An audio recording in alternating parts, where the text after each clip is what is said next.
fittingly honor the benefactor. Ladies and gentlemen, please welcome our City of Manila Mayor, Honorable Isko Moreno.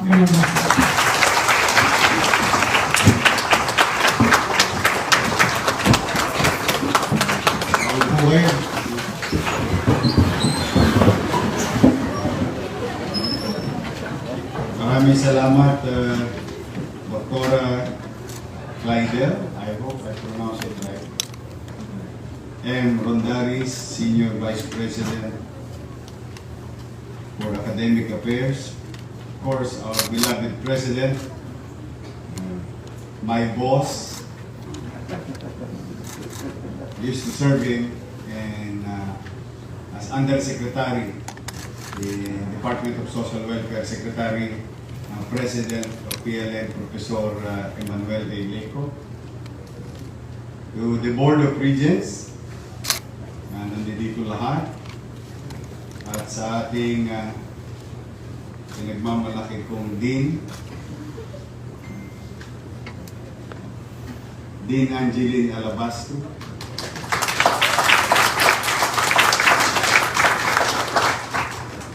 At sa lahat pa ng mga opisyalis, mga dekano, mga mag-aaral ng PLM. Good morning. At sa mga teacher, welcome back to PLM. And I hope, in our own little way, we've shown you our little success in fighting this pandemic. I'm happy to be here with you and tell and share to each and every one of you. We owe it to those who died serving, protecting each and every patient, every citizen in the country. Kung nasaan man tayo ngayon, maraming nagbuhis ng buhay. Ang ating mga medical frontliners, policemen, and barangays. So never forget what happened in recent past.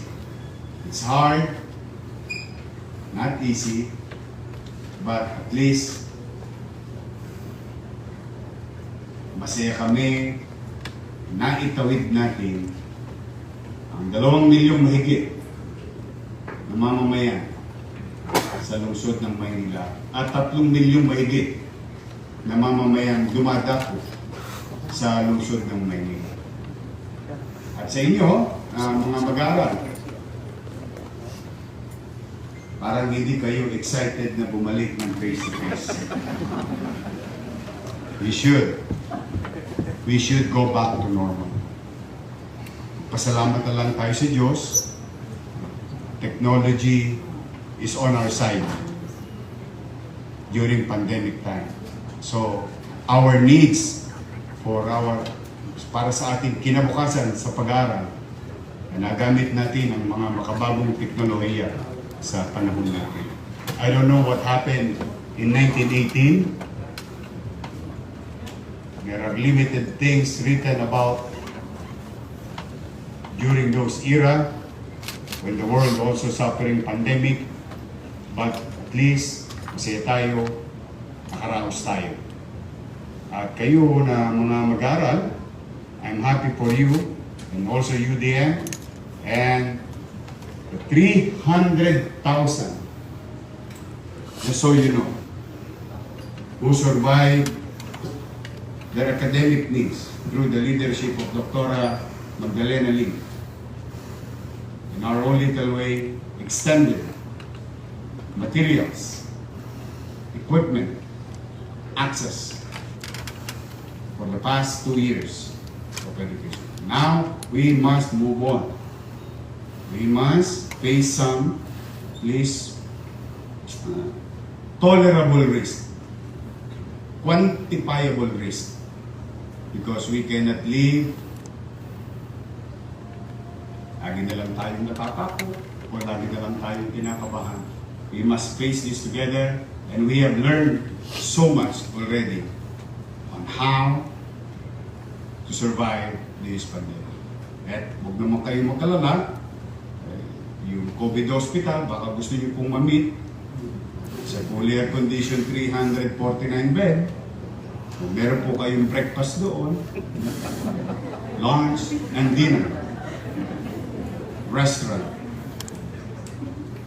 And I'm grateful to 200 plus new nurses, doctors, the city acquired on top of our existing medical frontliners. So far okay naman tayo. We're still, andyan pa rin ang pangamba ng pandemic.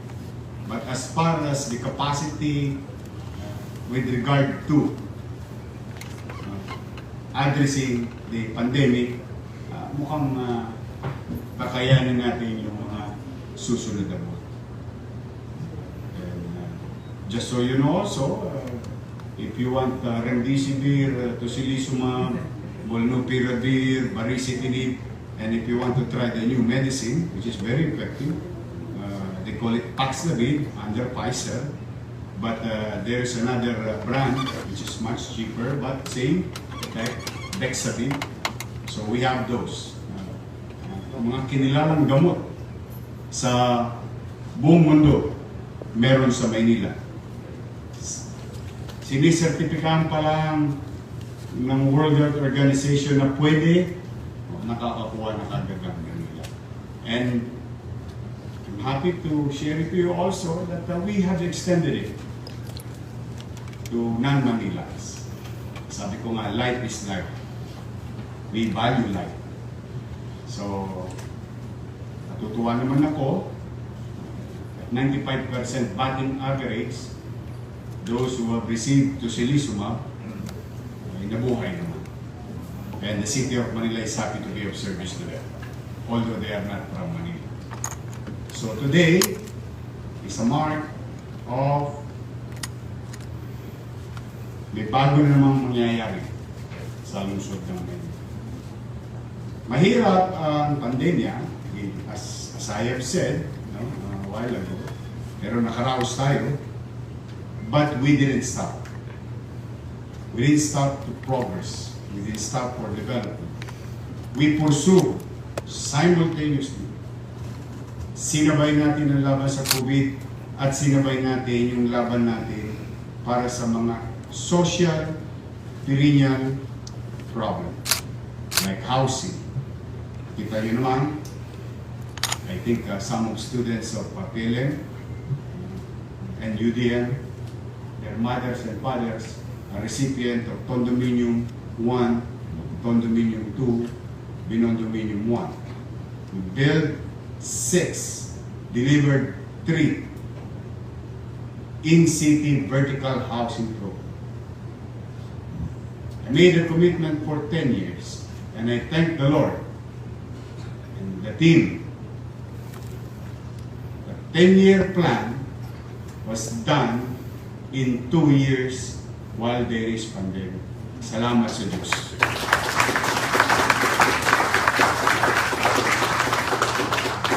In the coming months, you'll see San Sebastian residence, 20-story. San Lazaro residence, and Pedro Hill residence. On top of the in-city vertical housing, we have also in-city horizontal housing, done only in 6 months, 200 plus townhouses in Baseco community. And I'm happy to share it also to you, to the incoming doctors and nurses, and other members of the medical field, that as we speak, matatapos na ang bagong ospital ng Baseco. They will have their own hospital. That will focus on ears, eyes, nose of the children, buntis, at bagong panganak ng nanay, at batang pinanganak. Focus on that field so that wala ng nanay kayong makikitang mga nangabungi ang ipin. Because lack of vitamins like iron, calcium, because they were neglected during the time na nagbubuntis sila. At wala na rin kayong batang makikitang nangabungi sapagkat magpo-focus po ang ospital na yon sa ngipin din ng mga bata. At the same time, meron silang emergency. So more than isang malaking paanakan at alagaan ng mga bata at nanay sa Baseco as primary hospital. Then, if there is an emergency, alam niyo naman po sa Baseco, meron po silang bisyo doon, yung ibang mga mama. No?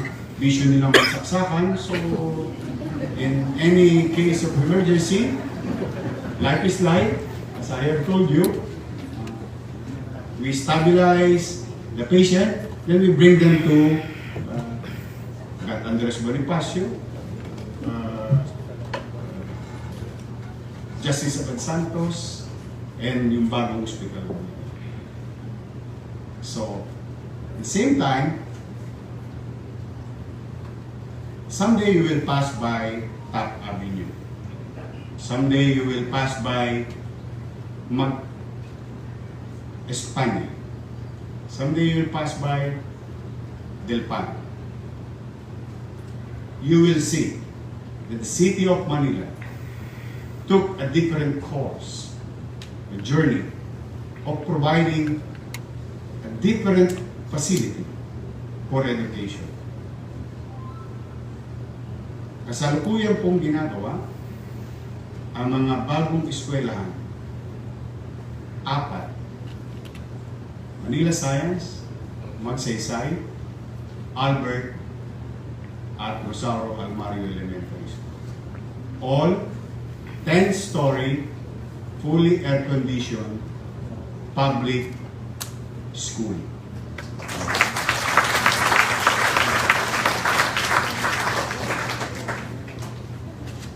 And I will make you feel and see and experience what my children experience.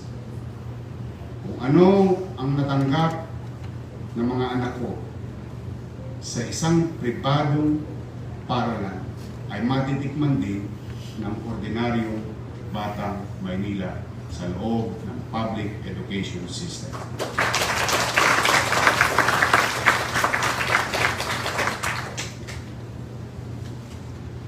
And I hope you visited Manila Zoo.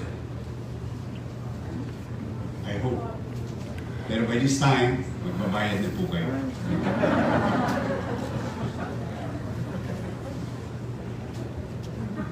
You know, Manila Zoo, we owe it to our leaders. And it is our obligation as present leaders to continue those legacy leaders in the past. Ang Manila Zoo ay malapit sa puso ng Pilipino. Hindi lang ng Manileño, ng Pilipino. Dala ng kapabayaan ng mga panahon at some individuals, we need to close down Manila Zoo because there is a law that requires us to clean Manila Bay. And Manila Zoo, ironically, isa sa mga violators of polluting our Manila Bay. So when I assume as mayor, I immediately follow and shut down Manila Zoo. Nung nakita ko nakapanghihinayang at marami naman sa inyo, siguro nakapunta na rin sa Singapore Zoo. Sabi ko, ito pinupuntahan ng Pilipino dito, Singapore Zoo. People are going to Subic. People are going to Cebu Zoo. Ang unang-una yung Manila Zoo. Sabi ko, we have to address this. We have to comply with the requirements of law. Sabi ko, paano tayo magkakaroon ng moral ascendancy to require other institutions, kung tayo mismo ay nagbabiolate ng sarili natin rules. So I'm happy to share to you also today that we should visit the zoo because we already created our own STP, and yung nakita ko po yung STP, modesty aside, pwede nyo pong inumin yung tubig nung kanal. Kasi nagulat talaga. Kaya pala. Pwede pala. And, kung kayo'y animal lovers, at least, you'll see, hindi na yung sung nakita nyo nung araw. Na naawa kayo sa mga hayop. At least, I can say, they're in good places. At si Mali ay mataba na. Maligaya si Mali. In passing lang, it took us 2 months. 2 months just for Mali to create one step. One step. Because we created the space for him, for Mali, 3 times bigger. But he has to cross. Needs to cross. Just one step. Imagine ayaw pumunta ni Mali sa malaking lugar kasi nakasanayan niya na yung maliit na lugar. So, at least kahit papano, nung makatawid siya, nakulong na namin siya ulit ngayon, doon sa bago niyang 300% bigger. At ngayon may lawlawan na siya. Talagang babasain kayo ni Mali. And you visit it. I want you to see it. Because I know there are so many memories. Maybe sa mga bata ngayon, but most likely sa mga teacher nyo. Marami na masyal dyan sa Manila Zoo nung araw. Dito, dalhin nyo ang nobyo nyo, shota ninyo, jowa ninyo, o yung nililigawan ninyo, sigurado ako paglabas yun na zoo, shota nyo na. It's a good place for seniors to walk around. Now, the good news is ang valuation niya is about 1,500 pesos when you go and ask for an entrance. But sabi ko nga, let us not deprive those who have less in life. Kaya minabuti ng inyong syudad na ang babayaran lang ng mga taga Maynila ay 100 pesos.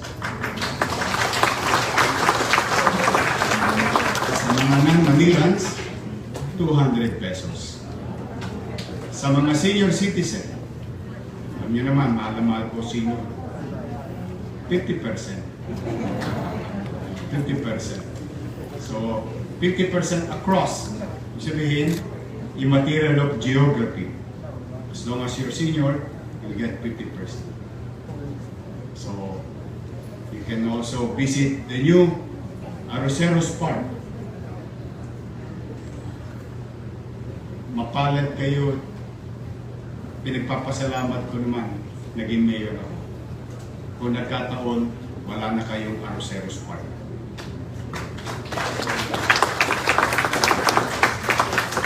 Just for the record. And I'm happy to share to you, mahirapan na silang ibenta yun pagdating ng araw. They need a unanimous vote of the City Council for them to dispose of. But, hindi lang siya naproteksyonan ng inyong syudad. Nako, ngayon po ay mamasyal kayo. Mamasyal kayo sa Arroceros Park. At salamat sa Diyos.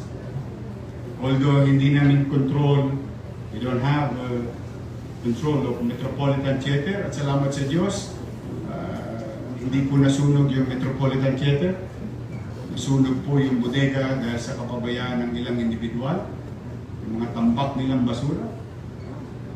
At we'll be there on June 24, so hopefully with this type of situation, mag-normalize na tayo. Your Rondalia can be featured in Metropolitan Theater.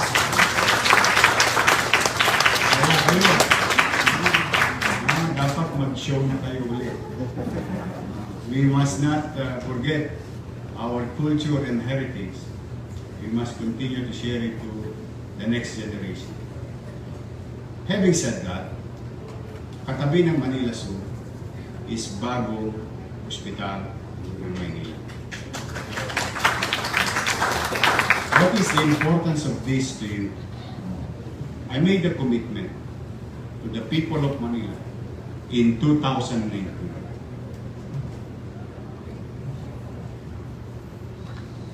Noong una, sa dami ng kinuwento ko, with all honesty, sa dami ng kinukwento ko sa tao na mga gagawin, ayaw na akong paniwalaan ng tao. Because it's too good to be true. But I don't know. I don't know with some people, they venture into promises of something, but they don't venture on promises of development. Sa kung ano yung ba yung matanganan, yung immediate, mas paniniwalaan nila. But, salamat sa Diyos, binigyan ako ng pagkakataon. So that's why, we try to be true to our words. When I said, in 2019, that we are going to build a new hospital of Maynila, and as I have promised, without you knowing it, we will convert the old building with due respect to. And I want you to inculcate it in your mind. Never ever forget those people. Wala kayo lahat dito, tayo lahat dito, kung wala si Mayor Lacson at si Mayor Villegas. That is a fact. You owe it to your city government. You don't owe it to anybody. It is your city government. And in fact, you should be proud being part of the institution that PLM became a symbol to all local government units. Pinakikita niyo pamantasan ng lungsod ng Makati, pamantasan ng lungsod ng Malabon, pamantasan ng kung ano ng syudad, yan ay dahil sa pamantasan ng lungsod ng Malabon. So as a matter of respect to Mayor Lacson and Mayor Villegas, who created the idea and fulfilled the idea, we will maintain the old building. We will make it fit. Iririgalo natin sa pamantasan lungsod ng Maynila na gagawin na natin pamantasan lungsod ng Maynila College of Medicine.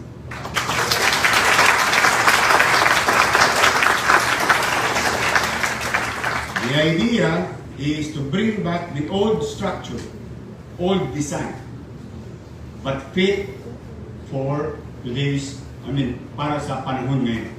Kaya, umanatag kayo, mga mag-aaral na doktor, nurses, PT, you will have a better space, place. And at the same manner, spit away na lang din yung bagong ospital ng Maynila.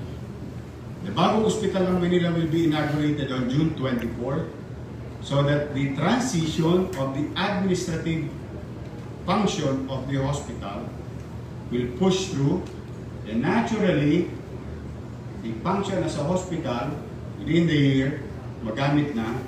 While we're doing that, the transition or PLM, making it fit, physically fit yung building para sa inyo, ay yun po ang mga susunod na mangyayari.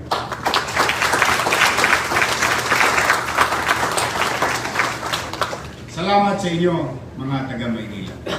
Kung hindi man kayo taga-Maynila, welcome kayo lagi sa Maynila. Because, kundi dahil sa inyo, yung mga pinangarap ko na yan, na pataasin ang antas ng paglilingkod sa bayan, ay hindi mangyayari kung hindi ninyo ako binigyan ng pagkakataon. And I would like to thank President Leco and your team, the Board of Regents, the deans, the teachers. Halos dinoble ninyo ang populasyon ng PLM. Kaya bagay na aking ipinipapasalamat sapagkat maraming bata ang nabigyan ng pagkakataon na makamit ang kanilang mga pangarap sa pag-aaral. Hindi lahat siniswerte mapasok sa PLM at UD, but making it available as many as possible. Maraming salamat sa inyo, President. Rest assured, in our own little way, we will continue to support PLM. Funds will continue to grow in our own little way as a city government. And I do believe that Mayor-elect Hani Lacuna will pursue the same direction in prioritizing NBN. I'm an NBN guy. Maraming salamat sa professor ko sa Universidad ng Pilipinas when they taught and introduced to me what is NBN. Minimum basic needs. Those things will continue to be topmost priority of our city. Pagpapataas ng antas ng pamumuhay ng tao. Ang pamilya may masisilungan. Ang ama at ina may trabaho. Ang anak papasok sa eskwela. Magkasakit, may maayos na ospital. At magkaroon ng pagkakataon makapaghanap. Other than that, obligasyon mo na yan sa sarili mo. Like you, as students, salamat sa city government. Salamat sa city government. Salamat sa PLM. You have an opportunity to achieve your goals and dreams. But we are not the one who's going to answer yung mga asignatura ninyo. Kaya huwag ninyong sasayangin ang pagkakataon nyo. Kayo'y nabigyan ng pagkakataon na makapag-aral din. Sapagkat sa kabilang dako ng dalampasigan, may mga batang kasing edad ninyo hindi pinapag. Hindi sinuswerteng makuha yung swerteng nakuha. So I do believe in you. But lastly, if I may share this to you, as human being, not as a mayor, you know, gusto ko kasi lahat kayo magtagumpay sa buhay. So I'll share you one thing. Kasi ako'y hindi pinalad na magkaroon ng magulang na may gintong kutsara sa bibig. Hindi kami pinalad na magkabahay. Hindi kami pinalad na magkaroon ng masarap na healthcare system noong panahon ng mga taon na ito. Lahat ng sarap sa buhay ipinagkait sa akin. Wala rin akong kapatid. Meron akong kapatid sa labas. Ako po yung anak sa labas. Lahat sila, maayos naman sila, ngunit hindi katulad mo. So lahat ng napagkait sa akin, ayaw kong ipagkait sa iyo. Kaya minabuti ko sa panahon na ako'y nabigyan ng pagkakataong baguhin ang buhay ng tao, sa maliit ko kaparanan, 24 oras. I hope we did our part. But let me share you one thing. You want success? Kayo ba lahat dito nangangarap maging successful? Yes. You may have all the PhDs in this world. Believe me. You may have all the corona sa buhay. You may have all those things, PhDs, MBAs, name it, Harvard, Oxford, MIT. You may have all that. And don't expect or don't think you're the only one who has that. Marami rin meron nun. So, what is the difference between you and them? Kung gusto nyo maging successful,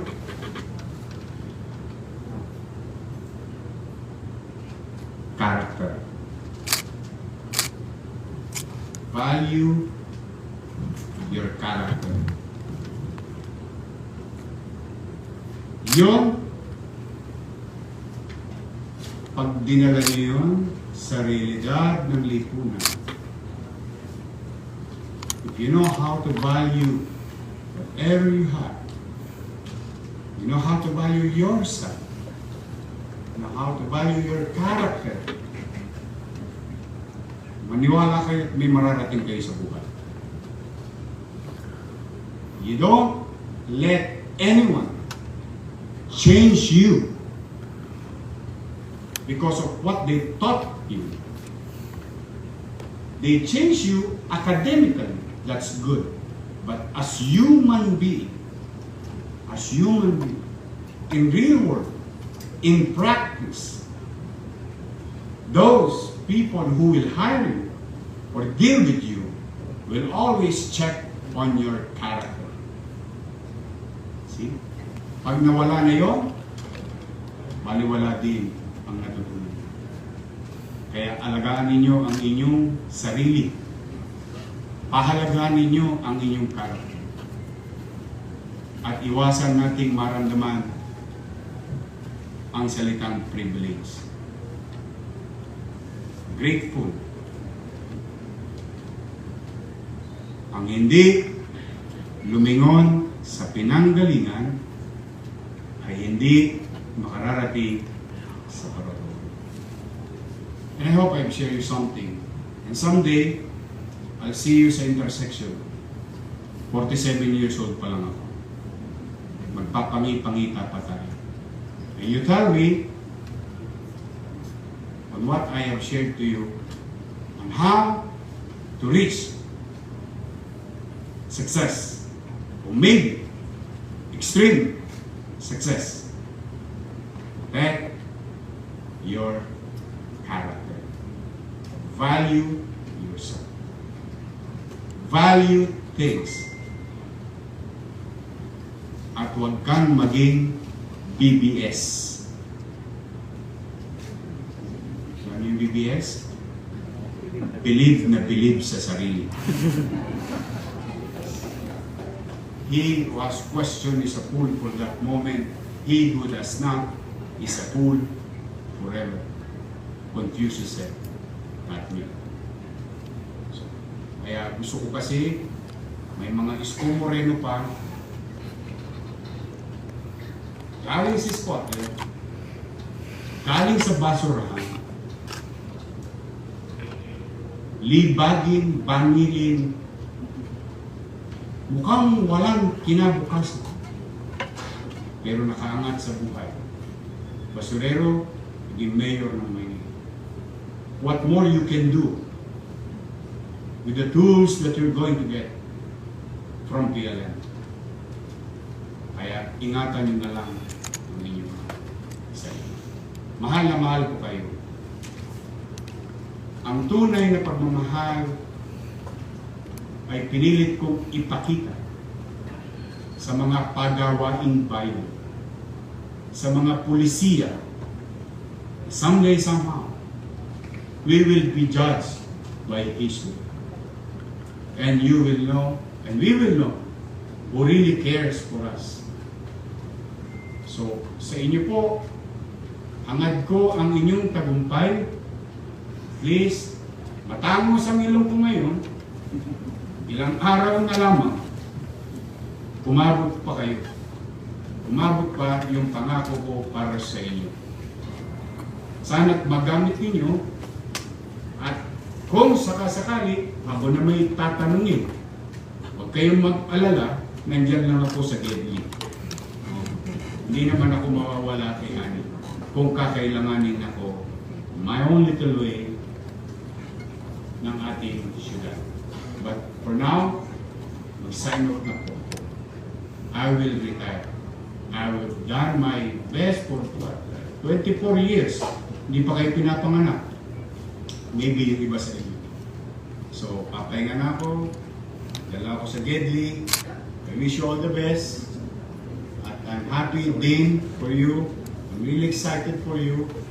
How I wish, sana the way it was, we envision Yun ang mangyayari para sa inyo sa College of Medicine at pangako ko rin kay President Leco at sa ating group.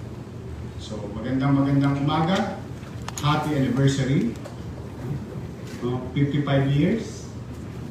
And I hope on your 75th year, maimbitan ninyo ko 20 years from now. Maraming salamat.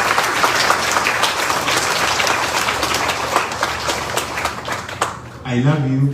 At pagay nawa kayo ng Manila. Nakakaiyak.